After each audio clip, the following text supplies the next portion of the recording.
Sinai মরুভূমির রৌদ্র পোড়া বালি। প্রচণ্ড গরমে বাতাস দুলছে না।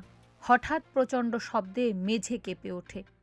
আকাশ ভেদ করে ছুটে আসে গুলি।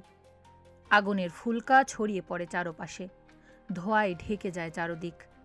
এই দৃশ্যটা কোনো যুদ্ধের মাঝখানে নয়, এটি একটি সামরিক মহড়ার দৃশ্য।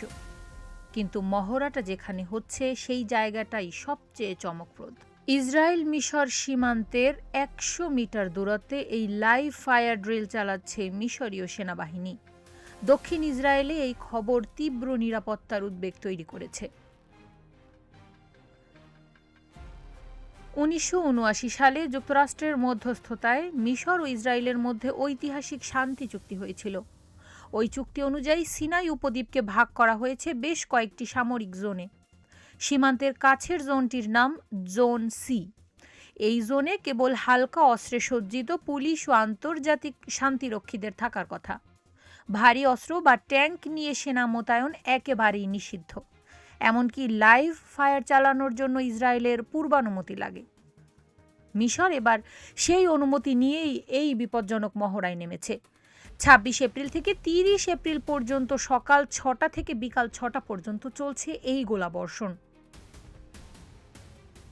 ইসরায়েলি প্রতিরক্ষা বাহিনী জানে অভ্যন্তরীণ রাজনৈতিক অস্থিরতা থাকা সত্ত্বেও এই অনুমতি দেওয়াটা ঝুঁকিপূর্ণ। তবুও তারা রাজি হয়েছে, কারণ ইসরায়েল এখন পাল্টা কোনো পদক্ষেপ নিতে পারছে না। ইরানের সাথে যুদ্ধের পর তাদের সামরিক শক্তি এখন কৌশলগতভাবে বেশ দুর্বল। দক্ষিণ সীমান্তে মিশরের মতো আফ্রিকার সবচেয়ে শক্তিশালী সামরিক শক্তির বিরুদ্ধে নতুন ফ্রন্ট খোলা মানে আত্মঘাতী সিদ্ধান্ত। তারা ইতিমধ্যেই ৩-৪টি ফ্রন্টে লড়াই করছে। আরেকটি ফ্রন্ট খুললে সেনাবাহিনী পুরোপুরি ভেঙে পড়বে।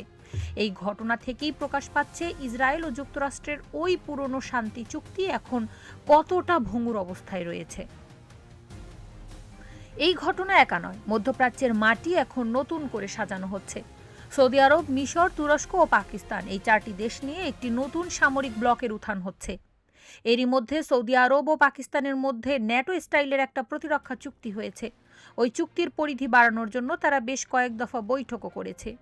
এই নতুন সামরিক জোটের খবরে যুক্তরাষ্ট্র ও ইসরায়েলের ভেতরে তীব্র অস্বস্তি কাজ করছে। তারা বুঝতে পারছে মধ্যপ্রাচ্যে তাদের একটি একচেটি আধিপত্য এখন ভেঙে যাচ্ছে।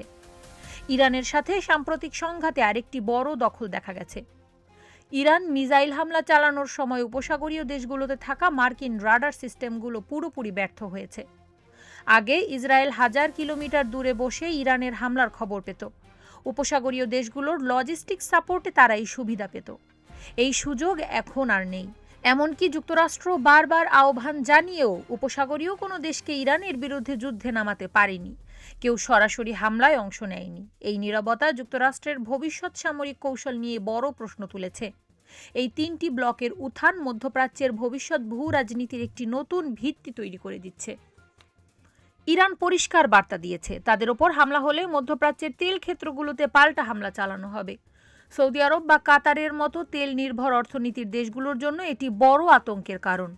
ঠিক এই কারণেই সৌদি আরবের পররাষ্ট্রমন্ত্রী ইরানের পররাষ্ট্রমন্ত্রীকে ফোন দিয়েছেন। তিনি ইরানকে আশ্বস্ত করেছেন যে ইরানের বিরুদ্ধে দ্বিতীয় কোনো হামলা হলে সৌদি আকাশসীমা ব্যবহার করতে দেয়া হবেই না। তারা যুদ্ধে অংশ নেবেন না। তবে অতীতের অভিজ্ঞতা ইসরায়েল ও যুক্তরাষ্ট্রকে সন্দিহান করে তুলেছে।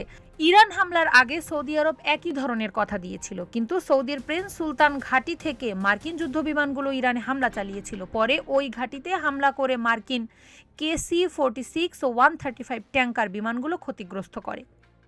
তাই সৌদির এই নতুন আশ্বস্ত কতদিন টিকে থাকবে সেটা নিয়েই ধোঁয়াশা রয়েছে। একদিকে ইরানকে আশ্বস্ত করা, অন্যদিকে মার্কিন ঘাঁটিতে তাদের অবস্থান, এই দ্বৈত নীতি আর চলবে কিনা সেটাই এখন প্রধান প্রশ্ন। যুক্তরাষ্ট্রের সমস্যা শুধু বাইরে নয়, ভেতরেও। প্রেসিডেন্ট ডোনাল্ড ট্রাম্প দাবি করেছেন যুক্তরাষ্ট্রের অস্ত্রাগারে এখন ইতিহাসের সর্বোচ্চ মজুদ রয়েছে, কিন্তু তার নিজের প্রশাসনের ভেতর থেকেই প্রশ্ন উঠেছে। ভাইস প্রেসিডেন্ট JD ভ্যান্স পেন্টাগনের সামরিক ব্রিফিং নিয়ে প্রকাশ্যে সংশয় প্রকাশ করেছেন। তিনি ট্রাম্পের কাছে পেন্টাগনের দেয়া তথ্যের স্বচ্ছতা নিয়ে প্রশ্ন তুলেছেন। দেশটির ক্ষেপণাস্ত্র মজুদ নিয়েও তিনি উদ্বেগ প্রকাশ করেছেন।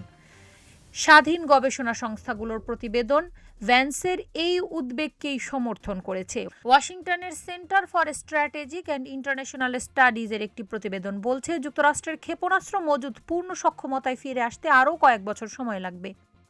সাম্প্রতিক সংঘাতে ব্যবহৃত অস্ত্রের ঘাটতি দ্রুত পূরণ করা সম্ভব হচ্ছে না। সরবরাহ শৃঙ্খলের সীমাবদ্ধতায় পুরো পরিস্থিতি আরও জটিল। বিশেষ করে ইরানের মতো শক্তির বিরুদ্ধে এই অস্ত্রের সংকট কঠিন বার্তা দিচ্ছে। চীন বা রাশিয়ার মতো বড় শক্তির সঙ্গে সংঘাত হলে যুক্তরাষ্ট্রের অবস্থা কতটা নাজুক হবে সেটাও এখন বড় প্রশ্ন। এই অবস্থায় যুক্তরাষ্ট্র নতুন কৌশল নিচ্ছে। তারা মধ্যপ্রাচ্যের অন্যান্য দেশের বদলে ইসরায়েলের ভেতরে নতুন করে আকাশস্থ রিফুয়েলিং ট্যাঙ্কার বিমান মোতায়েন করেছে। যে কোনো মুহূর্তে ইরানের বিরুদ্ধে নতুন হামলা শুরু হতে পারে, কিন্তু মিশরের সীমান্তের গুলির শব্দ আর পেন্টাগনের ভেতরে অসন্তোষ মিলিয়ে একটা পরিষ্কার চিত্র ফুটে উঠেছে। মধ্যপ্রাচ্যে যুক্তরাষ্ট্রের একক আধিপত্যের দিন ফুরিয়ে আসছে। এখানে এখন নতুন সক্ষমতার ভারসাম্য তৈরি হচ্ছে। পাল্টা হামলার ভয়ে ইসরায়েল নীরব থাকছে। উপসাগরীয় দেশগুলো নিজেদের তেল ক্ষেত্র বাঁচাতে ইরানের সঙ্গে দূরত্ব বজায় রাখছে। আর 4 দেশের নতুন জোট এই অঞ্চলে নতুন একটি সামরিক ভূ রাজনীতির দিক নির্দেশনা তৈরি করছে। সিনাইয়ের বালিতে মিশরীয় সেনাদের পায়ের শব্দ আর ওয়াশিংটনের ক্ষমতার ঘাটতি, এই দুটো মিলে বিশ্ব রাজনীতিতে যে নতুন অধ্যায় শুরু হচ্ছে তা নিয়ন্ত্রণ করা যুক্তরাষ্ট্রের জন্য এখন বড় চ্যালেঞ্জ হয়ে দাঁড়িয়েছে। এই পরিবর্তন ঠিক কোন দিকে যাবে, সময় তার চূড়ান্ত উত্তর দিবে। কারিমা, ভোরের আকাশ।